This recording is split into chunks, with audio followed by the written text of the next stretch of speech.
প্রবন্ধকারের গুরুত্বপূর্ণ প্রবন্ধ উপস্থাপিত হয়েছে। বিশেষ অতিথিবৃন্দ কথা বলেছেন। সম্মানিত প্রধান অতিথি তার মূল্যবান বক্তব্য রাখবেন।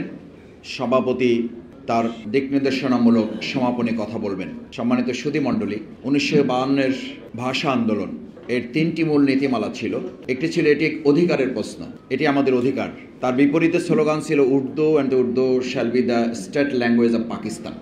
এই যে চাপিয়ে দেওয়ার প্রবণতা, অধিকার ছিনিয়ে নেওয়ার প্রবণতা, 52-এর ভাষা আন্দোলন ছিল এই চাপিয়ে দেওয়ার প্রবণতার বিরুদ্ধে এক দীপ্ত কণ্ঠস্বরের আন্দোলন। আমরা কি লক্ষ্য করি না, 52 থেকে পেরিয়ে আমরা আজকে 2025 সালে পা রেখেছি, তখনও কোনো একটা শক্তি, কোনো একটা ফ্যাসিবাদ, কোনো একটা স্বৈরাচার আমাদের দেশের মানুষের উপরে তাদের সিদ্ধান্ত চাপিয়ে দেওয়ার মধ্য দিয়ে তার অধিকার ছিনিয়ে নেওয়ার সংস্কৃতি থেকে কিন্তু এখন আমরা বেরিয়ে আসতে পারি নাই। দ্বিতীয় হচ্ছে 52-এর ভাষা আন্দোলন ছিল অন্যায়ের কাছে, অসত্যের কাছে মাথা নত না করার নাম।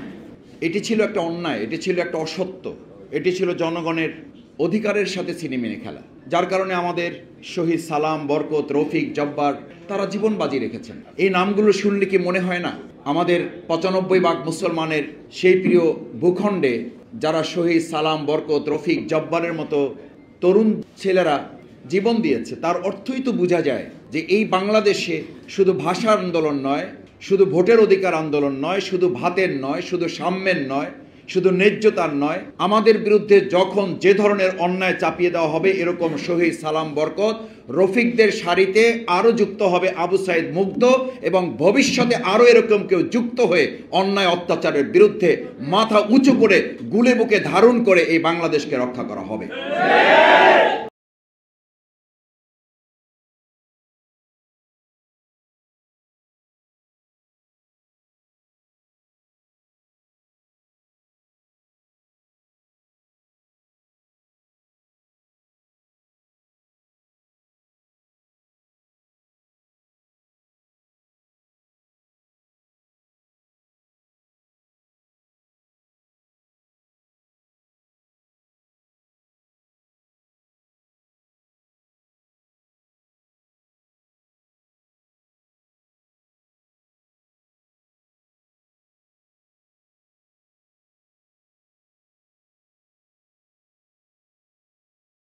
আপনাদের মনে করার কোনো কারণ নাই, ফ্যাসিজমের উত্তরসূরিদের মনে করার কোনো কারণ নাই।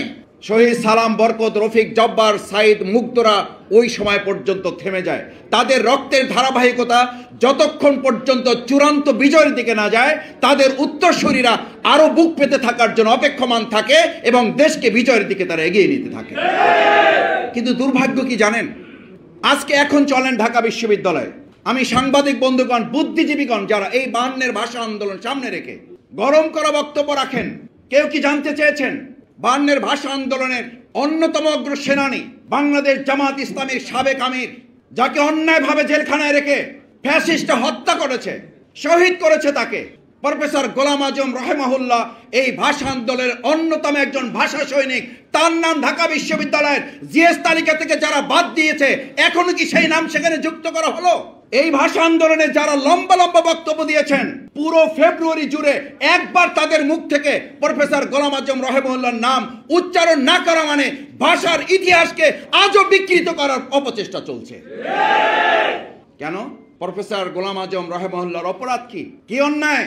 যার যতটুকু অধিকার, যার যতটুকু সম্মান, যার যতটুকু প্রাপ্য, সেটুকু আমরা যতদিন দিতে না পারবো ততদিন মনে রাখতে হবে এরকম 52 হবে, এরকম 71 হবে, এরকম 90 হবে, এরকম 2024 হবে, কিন্তু আমরা আমাদের প্রকৃত অধিকার প্রতিষ্ঠা করতে সক্ষম হব না যতক্ষণ পর্যন্ত আমরা ন্যায্য সম্মানটুকু দিতে পারবো না। আমি আপনাদেরকে বলে রাখছি, খেয়াল রাখুন, আজকে নোট করে রাখুন, আমার কথাটা যেন মিথ্যায় প্রমাণিত হয়।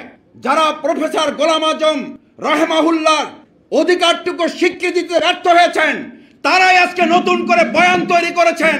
ছাত্ররা কিছুই করে নাই, সব আমরা করে ফেলেছি।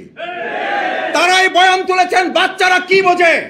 এই বয়ান যারা 52 থেকে তুলেছেন, তারা 71-এ তুলেছেন, তারা 90 করেছেন, তারা 24-এ এসে একই কথা তুলে তার সম্মান অধিকার থেকে তাকে বঞ্চিত করার চক্রান্ত এবং ষড়যন্ত্র অব্যাহত রেখেছে। আমি শেষ যে কথাটা বলে আমার বক্তব্যের ইতি টানতে চাই। সম্মানিত সুধীমণ্ডলী, অতিথিবৃন্দ, সাংবাদিক বন্ধুগণ, ভাষা আন্দোলনের আরেকটি অন্যতম প্রচেষ্টা ছিল এই দেশ এবং জাতিকে ঐক্যবদ্ধ করা। অত্যন্ত দুর্ভাগ্যজনক এখন আমরা শুনি যে আমাদের অমুক নির্বাচন দিতে হবে, না হলে আমরা জীবন দিয়ে দিব। একটা নির্বাচনের জন্য জীবন দিয়ে দিতে হবে। এই জীবন দেওয়া মানুষগুলো আমরা এতদিন কোথায় ছিলাম? আমরা তো গুলির সামনে দাঁড়াতে পারি নাই, দাঁড়িয়েছে তো আমাদের ছাত্র তরুণ যুব সমাজরা। তারা যদি এখন বলে যে সংস্কার লাগবে, তারা যদি এখন বলে যে আমাদের জাতীয় সরকার নির্বাচনের আগে আমাদের স্থানীয় নির্বাচন দিতে হবে, তাহলে তো সেটি বিবেচনায় নেওয়া প্রয়োজন, তাদের সাথে কথা বলা প্রয়োজন। তার আগে আমরা জীবন দেওয়ার জন্য রাস্তায় নেমে যাওয়ার সিদ্ধান্ত তো এই ছাত্র রক্ত শহীদ আহত পঙ্গুত্বদের সাথে বেইমানি করা শামিল। এই বাংলাদেশকে আমি আপনি একজন ব্যক্তি কিংবা কোনো একটা দল এই 2025 সালের এখানে প্রেস ক্লাবে দাঁড়িয়ে আপনার কথা বলার পরিবেশ তৈরি করে দিয়েছে। আমার নেতা আমার নেত্রীকে কি জেলখানা থেকে আমরা মুক্ত করেছি? তাহলে যারা আজকে এখানে দাঁড়িয়ে আমরা কথা বলছি, আজকে জীবন দিয়ে দেব, আজকে কবরে পাঠিয়ে দেন, না হলে আমরা এটা করতে দেব না, এই বক্তব্য মূলত একটা জাতিকে ঐক্যবদ্ধ করার নমুনা বহন করে না।